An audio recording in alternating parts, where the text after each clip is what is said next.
I watched 1-800 Hot Night last night. It's a fantastic watch. Such Oh, an thanks so incredible much. film. Um, where did this story come from? How did you first begin to make this? Well, the movie is semi-autobiographical for me. So, I wanted to explore, my upbringing. I grew up in this sort of Section 8 housing neighborhood outside of Portland, Oregon. Um, we were young boys running amok, and I used to call this phone sex operator all the time with my friends when we were, 12, 13-year-old boys. And that was sort of the seed or the kernel of the idea. And then, I was thinking about my experience as a young boy, young man, and my friends, and how, in a lot of ways, there were moments where we were sort of forced to become adults or men a little too early, and the idea of kind of exploring that loss of innocence, that coming of age, a little too early, and that hopefully through this movie, the audience will get to recognize that that's both a heartbreak and interesting for dramatic effect, and even comedic effect sometimes. So that was sort of the inspiration and the goal there.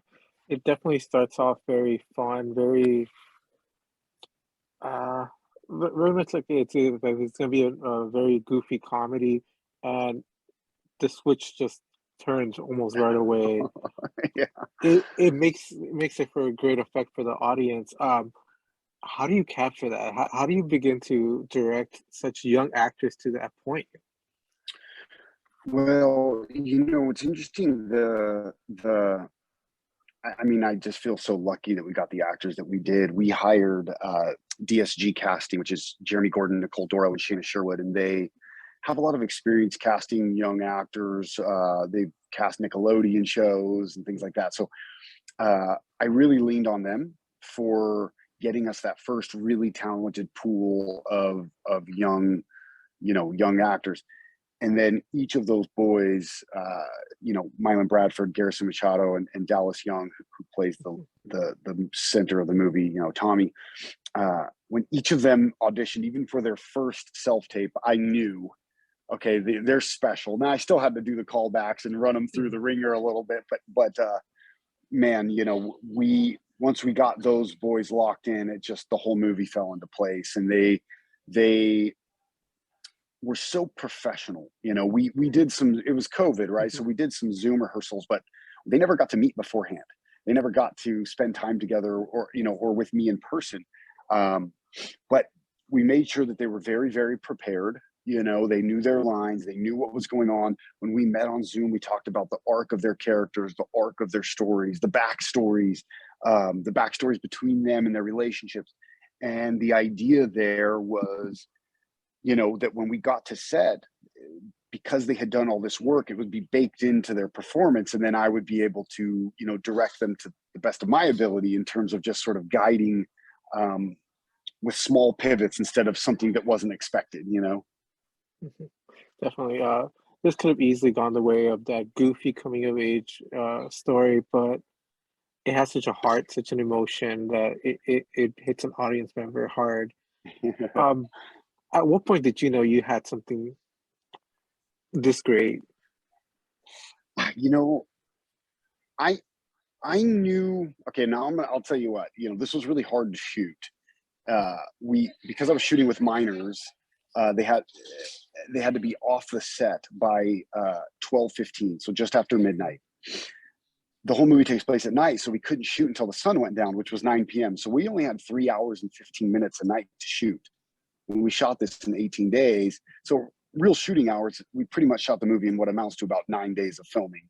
Um, and so while we were filming, I knew we were capturing really great stuff, but my head was just scrambled. I was working so quickly and scared that we weren't getting enough footage. So for me, it was really when I saw the first cut of the movie from my editor. Of course, I had like 400 notes, but it was the moment where the boys are laying together in the skate park and they're like screaming, F parents at the, Yeah. and I felt emotional during that moment. And I realized I got the movie. Like I knew that there was something special here right then. everything else just needed to be massaged, but I knew that that moment existed, and that means that meant to me that I knew these other critical, or pivotal moments existed for their performances. And um so that was it. That was really the first moment where I went, okay, I've got the movie. Definitely. And since you say this is semi autobiographical, how do you feel watching this with an audience? Oh, it's so fun for me. I mean, these kids are so great. I really care about them so much, and I feel like it's their movie now in a lot of ways, as much as it's mine. Uh, there's definitely some moments that are emotional for me. The end of the film, I still feel myself like emotional. Um, but it's also a cathartic experience. I think for a long time as a writer, I sort of avoided talking about some of these subjects and some of these experiences. And so now seeing it, you know, it feels good now to watch it out and go, and feel so proud that we all did this together. Yeah, and this isn't Dances with Films. It's their 25th year. It's at the Chinese Theater. How does that feel for you? Well, that's going to be additionally special. It's so funny because, like, you know, you always want to have an LA based premiere, right? You just, because that's where we're from. I mean, that's where we live. It's where everyone is, and you can just have everyone show out, right, and have this big event. At the Chinese Theater complex, with Dance of the Films, all of that just adds more. It's like cherries on top of cherries. You're like, yeah, this is Definitely. great, and we're just ecstatic to be there, and it's going to be like a party. I mean, I think it's going to be a rowdy crowd. We've got a lot of friends.